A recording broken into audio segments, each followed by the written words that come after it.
they just got caught. As it's been no secret, a lot of people online, a lot of analysts, a lot of writers are not happy with the current construction of this Toronto Raptors team. With Bobby Webster, Masai, Ujiri's put together an expensive roster that's brushing up against the cap and wasn't super successful over the past couple of seasons. There's a lot of people that are criticizing this current team and expecting the Raptors to blow it up one way or another.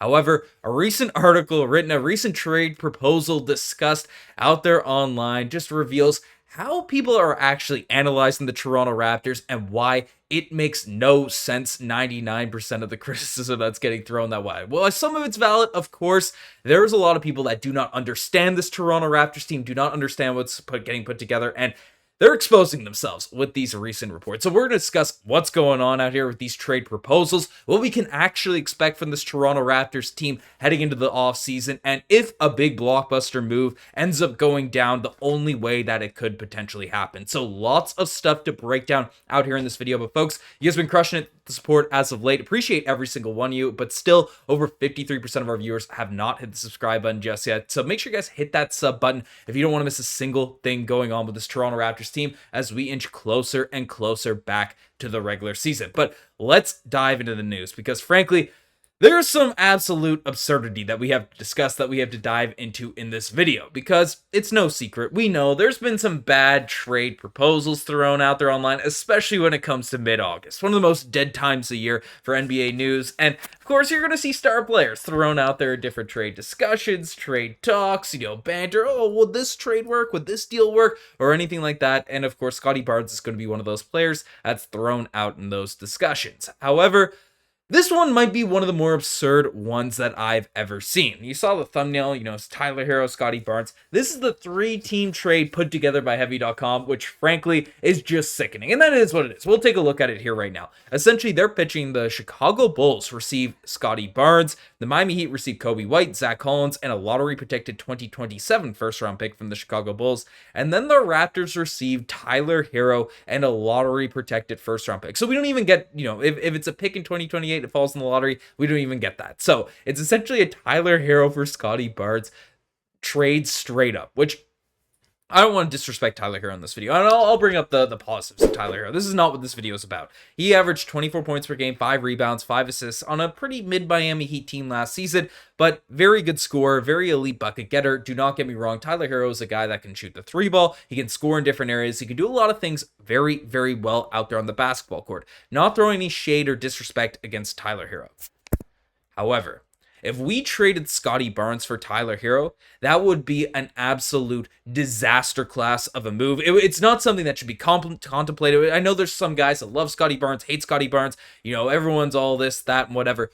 Scottie Barnes is a much better player than Tyler Herro for the modern NBA, especially when you factor in the defensive side of the basketball court. That's the only thing that you really, offensively, he's a better passer, he can facilitate, he can do all this stuff, score in the paint, all that. Tyler Herro's a better shooter, of course, but other than that shooting aspect, and, he can dribble, of course, get to his spots better than Scottie. Scottie has more size, he's a better passer, he's a better creator out there in the, for his teammates on that passing move. I'm not going to come out here and, we take a look at Scottie's stats as well. We brought up Tyler Herro's, 19 points per game, 8 rebounds, 6 assists, and while the 3-point shooting isn't there, defensively is just on a total another level than Tyler Herro. And that upside for Scottie Barnes is just it's different than that Tyler Herro guy. And then on top of it, if we look at the Raptors roster, we have so many guys that play that shooting guard position, that play that one-way offensive scoring, whether it's RJ Barrett, whether it's Jacoby Walter, whether it's Gradey Dick. Heck, you have AJ Lawson out there in the wings there right now. At that shooting guard spot. You have Elijah Martin, who just drafted in the second round.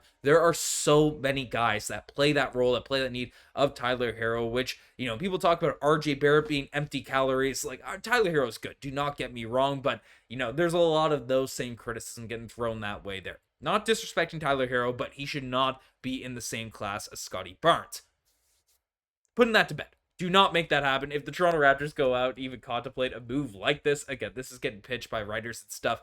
That is what it is. But why I really want to sink our teeth into this, why I really want to talk about this, because frankly, it exposes what a lot of the narratives, a lot of the discourse around the Toronto Raptors is actually coming from. It's coming from a place of people that just look at the box scores, that look at, oh, Scottie Barnes getting paid all this money. The Raptors are over the cap, and he doesn't even average 20 points per game. Like, this is the discourse, the analysis, the level of depth that we are getting out here on the Raptors blowing it up, making these trades, doing these different things. That's where these people looking from the outside in are pitching all of these Toronto Raptors. And frankly, it is absolutely absurd. Of course, this is one of the more dramatic ones with Scottie Barnes, but RJ Barrett's getting thrown in a lot of these discussions as well. Just as a guy that's trash. And, I'm criticizing Tyler Herro for similar things. Like, if you are going to be dealing away RJ Barrett for nothing, and Tyler Herro ends up netting you a prospect the caliber of a Scottie Barnes, you're talking up both sides of your mouth. It's just hypocritical. It is idiotic. It is stupid. So if we're going to be having, this Tyler Herro glazing session saying he's better than Scottie Barnes, and then you have, RJ Barrett out there getting dealt away for peanuts, this is why I started the movement. This is why I want people out here wanting to riot the streets to keep RJ Barrett, at least the start of the season, before we have to make our decisions with the cap to see how good this roster is going to be. Because the reason, RJ, a lot of these trade talks are being brought up by the more serious ones are, of course, because, you have, and then the Scottie Barnes deal, it is what I'm not going to dive in that further, but the Raptors are 198 million there, so they're close to their first apron with unlikely incentives that they have attached to guys like Jakob Poeltl, Immanuel Quickley, these types of players. So it's they do have to cut some salary if they want to get out of the tax. We've seen ownership basically say that this team needs to be competitive in order to them to be interested in going to the cap, so that into the luxury tax. So that's the whole argument. We made a bunch of videos on this already, but essentially, the Toronto Raptors are not going to be dealing away these guys willy-nilly like a lot of these trade proposals. A lot of these things are coming out there at the extremes. The only way the Toronto Raptors are making a move now at this point is once they sign a president of basketball operations, and if that guy comes in and he is just unhappy with a certain aspect of the roster, and it's likely that, there's been a lot of back and forth about whether or not Bobby Webster is going to get that role or someone else, external, Steve Nash, the president out there of the Indiana Pacers. There's been a lot of guys linked to the Raptors position here. It's been a pretty quiet search, but depending on who that guy is, that's going to be the real determining factor, whether or not the Raptors are going to be willing to, I don't think they'll actually blow it up, but, to make one of those, explosive trades. And, we did get some insights from, Keith Pele, essentially saying that Bobby Webster will be a candidate for the president of basketball operations. Already talked about that. He will be interviewed, and I think the president of basketball organizations is always appealing. So, he basically went on to say that anyone across the NBA would be interested in bringing him in. But Bobby Webster will be a candidate. He apparently seems to be the favorite to land that Raptors position, of course, being the current GM of the Toronto Raptors, getting that elevated role. But as said, the urgency is to find the right person. If that's next week, perfect. If that's in a month, that's fine too. And if it's in 2 months, that's okay. And that's the number one priority. Find the right person that can get us back to winning championships. Now, that is the approach. The one thing that, because if Bobby Webster's here, of course, these trade rumors and windows should be thrown out because, of course, Bobby Webster was a key player in putting this roster together. He did want to keep Siakam rather than deal him away, so Masai Ujiri's fingerprints are all over this roster, of course, as well. Bobby Webster will probably want to make some tweaks to make it look more like his vision, but basically, Bobby Webster won't be doing any drastic, stupid deals like this. And but if we get a new guy coming in, we're not sure. The Raptors have been well managed, well organized over the past decade or so. So a large part due to Masai Ujiri, but you do have to give credit to ownership for keeping him around for that length of time. Now, hopefully, they have to get it right with their next selection. But the fact that Bobby Webster hasn't been given that role already at this point, I mean, Masai Ujiri was fired around late June, early July,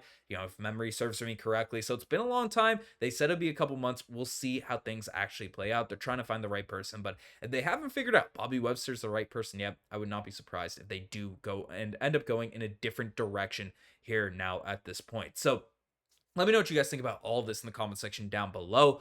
Who do you want to see be the next president of basketball operations? Do you, are you agreed with all the discourse, the discussions that the Raptors should make one of these blockbuster moves? Let me know in the comment section. You guys have the best thing as far. Subscribe to the channel if you guys haven't already. Anyways, I'm signing out. Cheers.